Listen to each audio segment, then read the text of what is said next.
அகமது பின் மிஸ்கின் அப்படின்னு சொல்லி ஒரு பெரிய அறிஞர் வாழ்ந்தார். அவரிடத்துல ஆயிரக்கணக்கான மாணவர்கள் பயின்றார்கள். ஒரு நாள் புக்கை திறந்து பாடம் சொல்லிட்டு கொடுத்துக்கிட்டு இருக்கும்போது திடீர்னு புக்கை மூடிட்டார். மூடிட்டு இன்னைக்கு நான் உங்களுக்கு 2 கதை சொல்ல போறேன் அப்படின்னாரு. பாடம் புக்கிலேருந்து இல்லை, கிதாபிலிருந்து இல்லை, என் வாழ்க்கையிலிருந்து. 2மே என் வாழ்க்கையை திருப்பி போட்ட விஷயம். ஒன்று ஒரு கதை, இன்னொன்று நான் கண்ட கனவு. இந்த 2ஐயும் சொல்றேன் என்று சொல்லி தன் மாணவர்களிடத்திலே சொல்ல துவங்குகிறார். முதல் கதை. கதையை சொல்லி துவங்குகிறேன். இன்னைக்கு பார்க்கக்கூடிய உங்களின் ஆசிரியரான நான் ஒரு நாள் எப்படி இருந்தேன் தெரியுமா? இன்னைக்கு உங்களுக்கு முத்தியில உட்கார்ந்துருக்கேன், உங்களுக்கு எல்லாம் மார்க்கத்தை சொல்லித் தர்றேன், நல்ல விஷயத்தை சொல்லிக் கொடுக்குறேன். ஆயிரக்கணக்கான பேர் எனக்கு நீங்க மாணவர்கள் இருக்கீங்க. ஆனா ஒரு காலத்தில் இந்த அகமது தான் பரம ஏழை, சாப்பிடுவதற்கு வழி இல்லை. நம்ம சொல்றோமா இல்லையா? நம்முடைய அத்தா அம்மா சொல்லி கேட்டிருக்கோம், தாத்தா சொல்லி கேட்டிருக்கோம். இன்னைக்கு நீங்களாம் நல்ல ட்ரெஸ் கொடுக்குறீங்களா? நாங்கள் பெருநாளைக்கு கூட இந்த மாதிரி ட்ரெஸ்லாம் கொடுத்தது கிடையாது சொல்றாங்களா இல்லையா? பெருநாளைக்கு கூட நல்ல ட்ரெஸ் கிடையாது. எங்க தாத்தா சொல்லுவாரு, எங்க தாத்தாவுடைய அப்பாட்ட கேட்பாராமா, பெருநாளைக்கு எப்படியாவது ட்ரௌசர் வாங்கி தாயா அப்படின்னு. பிடிச்சிக்கிட்டே அலையணும் அவருக்கு பின்னாடிட்டு, கடைசி வரையும் கிடைக்காது. கடைசியில் ஏதோ ஒரு துண்டை எடுத்து கொடுப்பா, அதை கட்டிட்டு போய் தொழுகுவாங்க இல்லையா? சிரமம், கஷ்டம், வறுமை, இது எல்லாம் கடந்து தான் வந்திருக்கும். அவர் சொல்றாரு, என் வாழ்க்கையில் அந்த மாதிரி கஷ்டம் இருந்துச்சு. கடும் கஷ்டம், கடும் கஷ்டம், வறுமை, பசி, பட்டினி தான். என் வீட்டில் நான் மட்டும் பட்டினியாக தான் பத்தாது, பரவாயில்ல, என் குடும்பமே பட்டினியாக கிடந்துச்சு. என் மனைவி பட்டினி, என் புள்ள பட்டினி. அப்படியே அண்ணாந்து படுத்துக்கிட்டு ஓட்டையே பார்த்துக்கிட்டு இருப்போம். வெயில் மட்டும்தான் அடிக்கும், வீட்டுக்குள்ள வெயில் அடிக்கும். யோசிச்சுக்கிட்டே இருந்தேன், வேலையும் இல்லை, வாய்ப்பும் இல்லை, சாப்பிட்றதுக்கு சாப்பாடும் இல்லை, என்ன செய்யறது அப்படின்னு யோசிச்சு ஒரு முடிவெடுத்தேன்.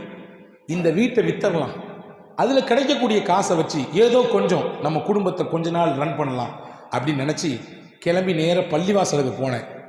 தொழுதேன். தொழுது முடிச்சுட்டு வெளியே வந்தோடனே என்னுடைய நண்பர், அவர் கையை பிடிச்சி, ரொம்ப கஷ்டம், ரொம்ப சிரமம், வாழ்க்கையில் வறுமை வாட்டி வதைக்குது, என் வீட்டை வித்தரலாம் நினச்சிட்டு இருக்கேன், நீ எப்படியாவது ஆளை பார்த்து ஏற்பாடு செய். அந்த நண்பர் சொன்னார், உன் தோற்றத்தை பார்த்தாலே தெரியுது உன் வீட்டில் எவ்வளோ வறுமை தாண்டவம் ஆடுதுன்னு. நான் பார்க்குறேன், ஏற்பாடு செய்கிறேன்.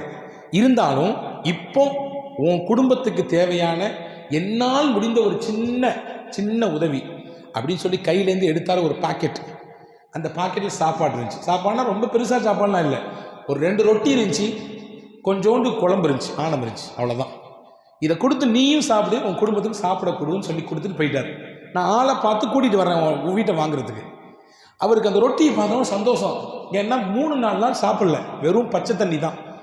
அதை விட பெரிய சந்தோஷம், நான் சாப்பிட்டு பசியாகிறது ஒன்று, என் பிள்ளைய சாப்பிட வச்சு பார்த்து அளவு பார்க்குறது அது இன்னொன்று. அந்த சுகம் தனி சுகம், அது பெற்றவங்களுக்கு எல்லாத்துக்குமே தெரியும். அதெல்லாம் நம்ம கடந்து தான் வந்திருக்கிறோம்.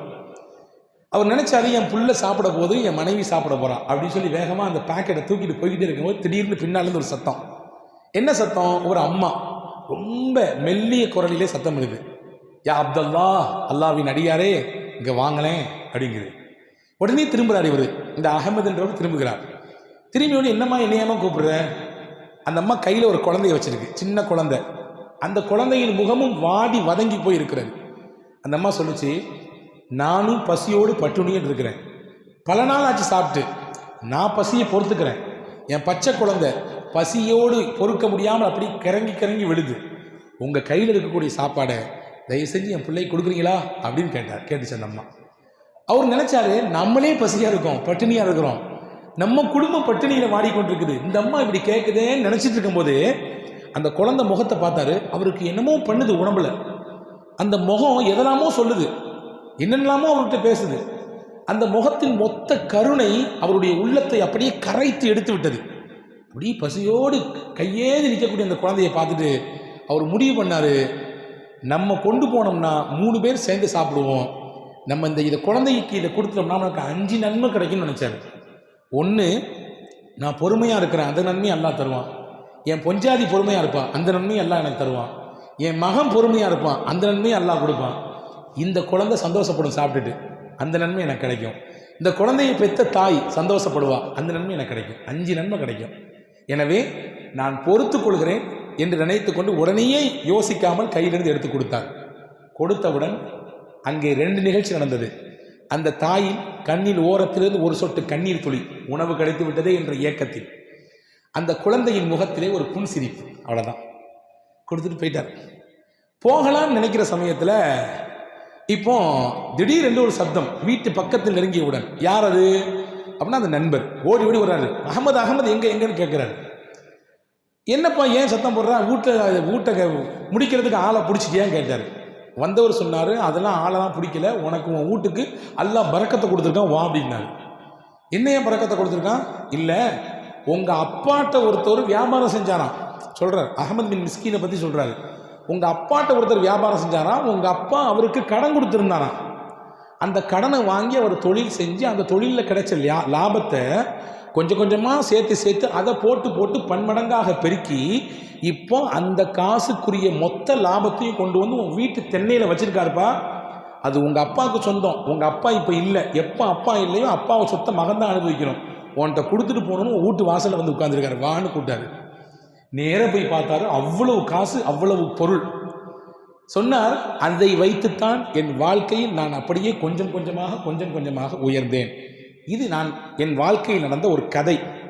எனக்கு தேவையானதை தேவைப்பட என்னை விட தேவையான ஒரு குடும்பத்திற்கு கொடுத்ததினால் அல்லாஹ் எனக்கு அதை விட பன்மடங்காக திருப்பி தந்தான்.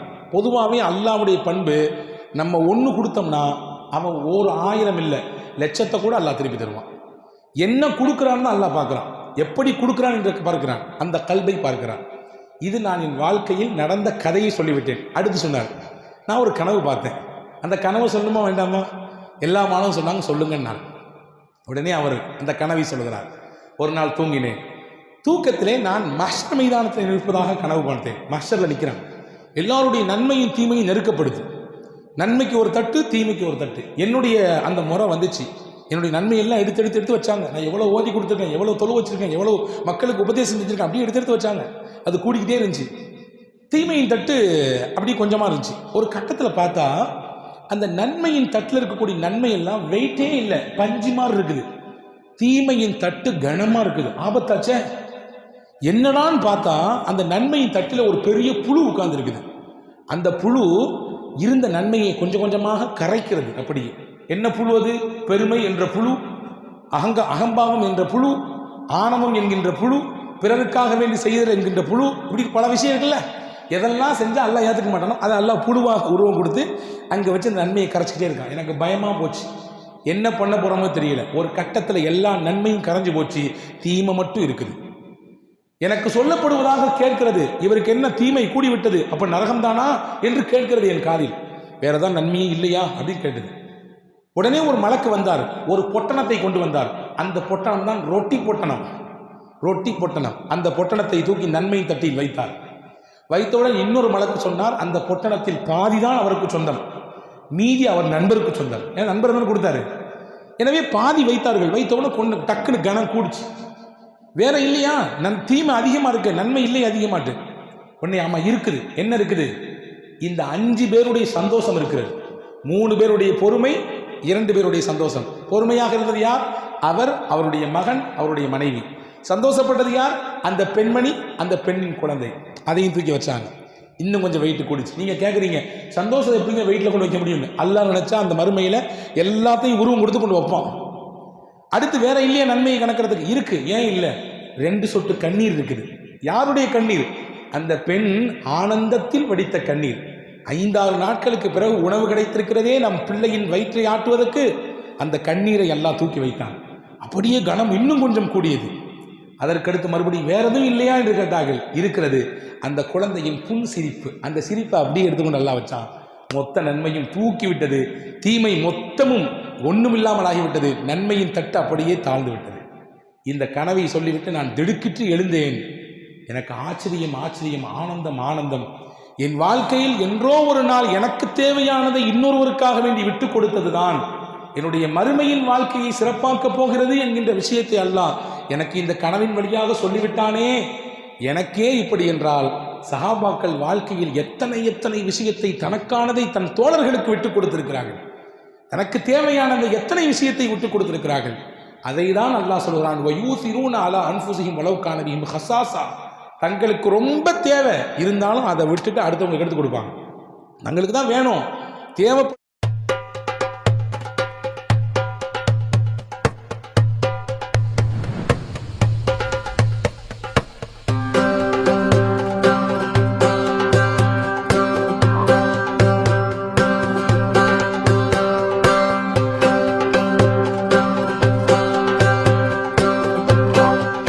Biryani Paradise at Liberty and Catering Services. கோடம்பாக்கத்தின் அறுசுவை அடையாளம்.